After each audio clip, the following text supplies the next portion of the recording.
Mars మీదకి ఒక చిన్న మొక్కను పంపించాలని రష్యా దగ్గర రాకెట్ కొనడానికి వెళ్తే వాళ్ళు ఇన్సల్ట్ చేసి పంపించారు. సరే అని తానే కంపెనీ పెట్టి ట్రై చేస్తే ఒకదాని తర్వాత ఒకటి అటెంప్ట్స్ అన్ని ఫెయిల్ అయ్యాయి. చివరికి బ్యాంక్రప్ట్ అయ్యే పరిస్థితికి వచ్చాడు. ఇంకొక లాంచ్ ట్రై చేయడానికి మాత్రమే ఫండ్స్ మిగిలాయి.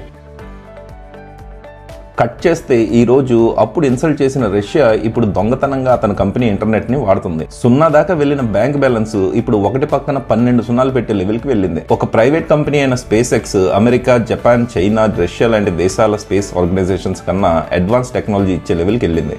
World's first trillionaire Elon Musk ని జీరో నుంచి హీరో చేసిన స్పేస్ ఎక్స్ స్టోరీ ఏంటో ఒకసారి చూద్దాం రండి. Hello everyone, welcome to world affairs.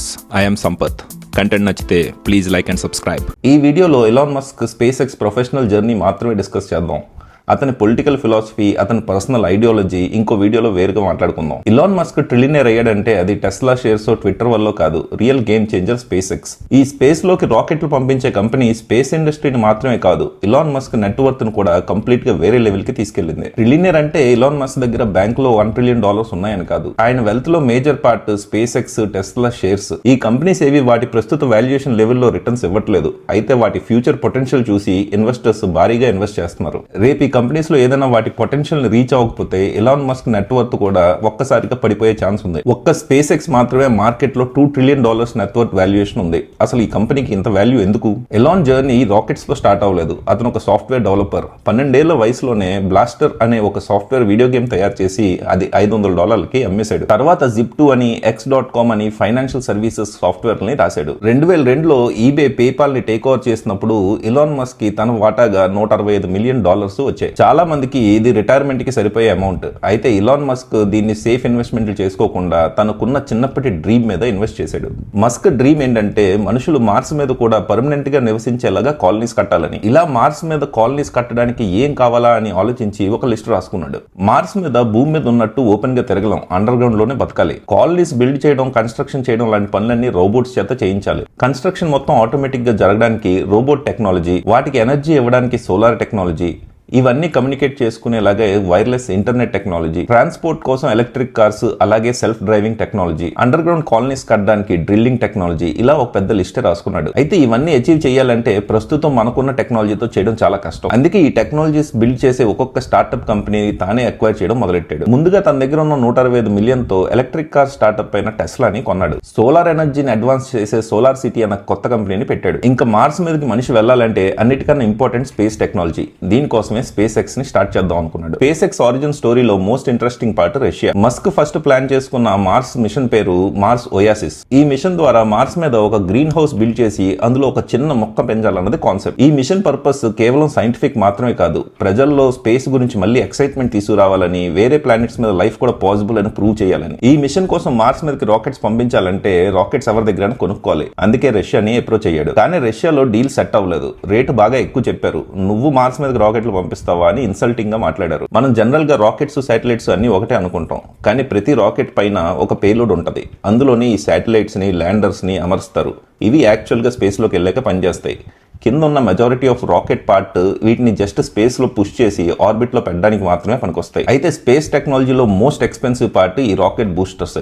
ఎందుకంటే మన ఎర్త్ గ్రావిటీని దాటి ఎస్కేప్ వెలాసిటీతో ఈ పేలోడ్ ని పట్టుకెళ్లి ఆర్బిట్ లో పెట్టాలి. ఈ మీటింగ్ నుంచి డిసప్పాయింట్ అయ్యి ప్లేన్ లో వెనక్కి వస్తున్న ఎలాన్ మస్క్ తన ల్యాప్టాప్ ఓపెన్ చేసి అసలు రాకెట్ తయారు చేయడానికి ఏమేమి రా మెటీరియల్స్ కావాలి, వాటికి ఎంత ఖర్చు అవుద్దో ఒక లిస్ట్ రాసుకున్నాడు. ఎంత ఎక్స్ట్రీమ్ ప్రైసెస్ వేసుకుని చూసినా రష్యా వాళ్ళు చెప్పిన రేట్ అయితే రాకూడదు. అప్పుడు మనోడికి అర్థమైంది ఇష్యూ ఎక్విప్మెంట్ లో లేదు, ప్రాసెస్ లో ఉందని. First issue delay. ఒక రాకెట్ ని తయారు చేసి డెలివర్ చేయడానికి చాలా టైం తీసుకునేవారు. స్పేస్ మిషన్స్ అన్నది చాలా ఖర్చుతో కూడుకున్న పని. అందుకే ఏదైనా రాకెట్ ని లాంచ్ చేసే ముందు దాన్ని బాగా డీటెయిల్డ్ గా టెస్ట్ చేసేవారు. కొన్ని టెస్టులు మన ఎర్త్ మీద ఉన్న అట్మాస్ఫియర్ కి, ప్రెజర్ కి టెస్ట్ చేయడం కూడా చాలా కష్టం. వీటిని సిమ్యులేట్ చేసి టెస్ట్ చేసి అప్రూవ్ చేయడానికి ఇంత టైం పట్టేది. Second issue reusability. ఇంత ఖర్చు పెట్టి తయారు చేసిన రాకెట్స్ ఒకసారి శాటిలైట్ ని ఆర్బిట్ లో ప్లేస్ చేసిన తర్వాత మళ్ళీ కిందకి భూమి మీద, సముద్రంలో పడిపోయేవి. Third issue speed of delivery. ఇలా ప్రతి లాంచ్ కి కొత్త రాకెట్లు వాడడం వల్ల ఆ రాకెట్లు తయారు చేయడానికి, డెలివర్ చేయడానికి, మళ్ళీ లాంచ్ ప్లాన్ చేయడానికి ఎక్కువ రోజులు పట్టేది. ఈ ప్రాసెస్ లో ఉన్న ఇష్యూస్ అన్ని తాను ఫిక్స్ చేస్తే స్పేస్ మిషన్స్ ని బాగా చీప్ చేయొచ్చు అన్న ఐడియా ఎలాన్ మస్క్ కి వచ్చింది. ఎలాన్ మస్క్ వర్కింగ్ స్టైల్లో ఫస్ట్ ప్రిన్సిపల్స్ థింకింగ్ అనే ఫిలాసఫీని ఫాలో అయ్యేవాడు. ఏదైనా ప్రోడక్ట్ తయారు చేస్తున్నప్పుడు ఇది ఇండస్ట్రీలో ఇలానే చేస్తారు అన్న ఆన్సర్ ని యాక్సెప్ట్ చేసేవాడు కాదు. ప్రతి ప్రాబ్లమ్ ని physics, cost, materials, engineering problems కింద డివైడ్ చేసేవాడు. తర్వాత ఇండస్ట్రీలో దీన్ని ఎలా చేస్తున్నారన్న విషయాన్ని వదిలేసి దీన్ని ఎఫిషియెంట్ గా చేయాలంటే మనం ఏం చేయాలి అని బేసిక్స్ నుండి ఆలోచించేవాడు.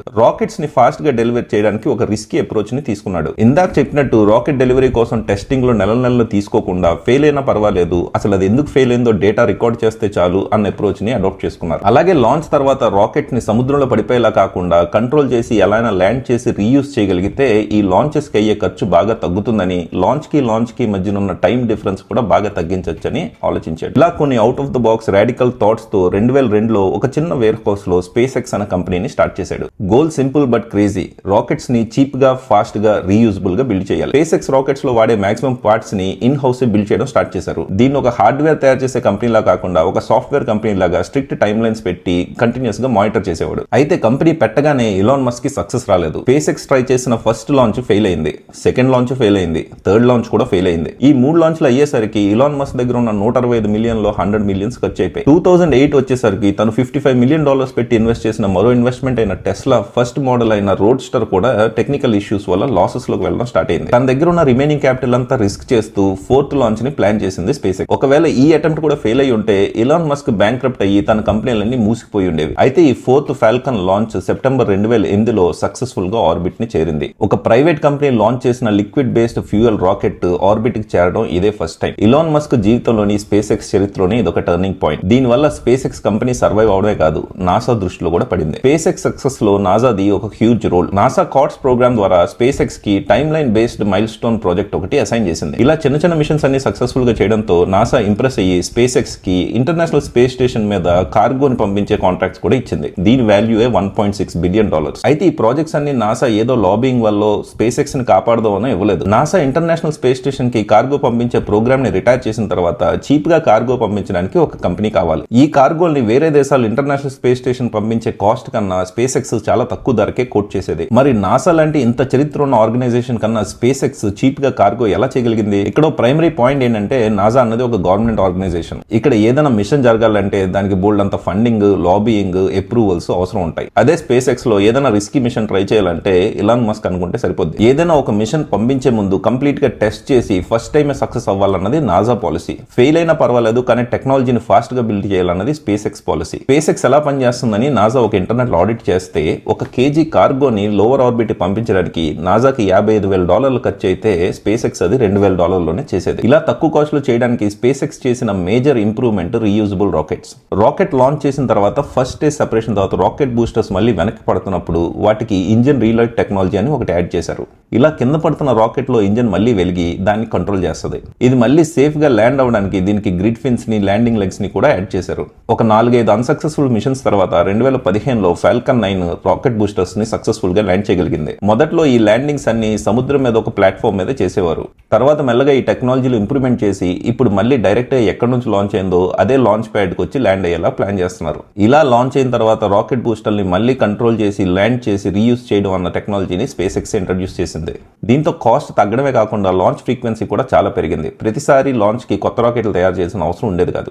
2021లో 31 లాంచెస్ చేసిన స్పేస్ ఎక్స్ 2022 వచ్చేసరికి 61, 23 వచ్చేసరికి 96, 24 వచ్చేసరికి 136, 2025లో అయితే 167 సక్సెస్ఫుల్ లాంచెస్ చేసింది. ఈ స్కేల్లో, స్పీడ్ లో లాంచెస్ చేయడం అన్నది వేరే స్పేస్ ఆర్గనైజేషన్స్ కి ఇమాజినేషన్ కూడా అందని విషయం. అయితే నాసా ఇచ్చే ప్రాజెక్టులు కంప్లీట్ చేస్తేనో వేరే వాళ్ళ శాటిలైట్లు ఆర్బిట్ లో పెట్టే కంపెనీ గానో మిగిలిపోతే స్పేస్ ఎక్స్ ఈ రోజు ఈ స్టేజ్ లో ఉండేది కాదు. ఎందుకంటే ఈ మిషన్స్ వల్ల కంటిన్యూస్ గా రెవెన్యూ జనరేట్ అవ్వదు. స్పేస్ ఎక్స్ కి కంటిన్యూస్ రెవెన్యూ జనరేట్ చేయడానికి స్టార్లింక్ అనే ఇంటర్నెట్ శాటిలైట్ కంపెనీని పెట్టారు. ఈ స్టార్లింక్ అన్నది రెగ్యులర్ మంత్లీ సబ్స్క్రిప్షన్స్ మీద ఇంటర్నెట్ ప్రొవైడ్ చేసే కంపెనీ మాత్రమే కాదు. Remote villages, ships, disaster zones, war zones ఇలా రెగ్యులర్ ఇంటర్నెట్ చేరలేని ప్రాంతాలకు కూడా స్టార్లింక్ ఇంటర్నెట్ చేరుతుంది. దీంతో ఇది ఇంటర్నెట్ సర్వీసెస్ లోనే ఒక కొత్త మార్కెట్ ని ఓపెన్ చేసింది. ఈ మార్కెట్ లో స్టార్లింక్ తప్ప వేరే కాంపిటీషన్ కూడా ఎవరు లేరు. ఇలా స్పేస్ ఎక్స్ వేరే వాళ్ళ కాంట్రాక్ట్స్ చేయడంతో పాటు స్టార్లింక్ శాటిలైట్స్ ని కంటిన్యూస్ గా స్పేస్ లోకి లాంచ్ చేస్తూ ఉంటది. స్టార్లింక్ ఇంటర్నెట్ కంపెనీ జనరేట్ చేసే రెవెన్యూతో స్పేస్ ఎక్స్ మీద ఇంకా ఎక్స్పెరిమెంట్స్ చేసి దాని టెక్నాలజీని ఫాస్ట్ గా బిల్డ్ చేస్తున్నారు. 2026 రిపోర్టింగ్ ప్రకారం 1,26,00,000 మంది ఆల్రెడీ స్టార్లింక్ ఇంటర్నెట్ ని వాడుతున్నారు. ఫ్యూచర్ లో ఇదే మెయిన్ ఇంటర్నెట్ సర్వీస్ ప్రొవైడర్ అయ్యే ఛాన్స్ ఉందని ఒక ప్రెడిక్షన్ ఉంది. స్పేస్ ఎక్స్ ఒక జస్ట్ బిజినెస్ సక్సెస్ స్టోరీ మాత్రమే కాదు, అమెరికన్స్ కి చాలా సంవత్సరాల నుండి ఉన్న ఒక ఈగో ప్రాబ్లమ్ ని కూడా సాల్వ్ చేసింది. అదేంటో తెలుసా?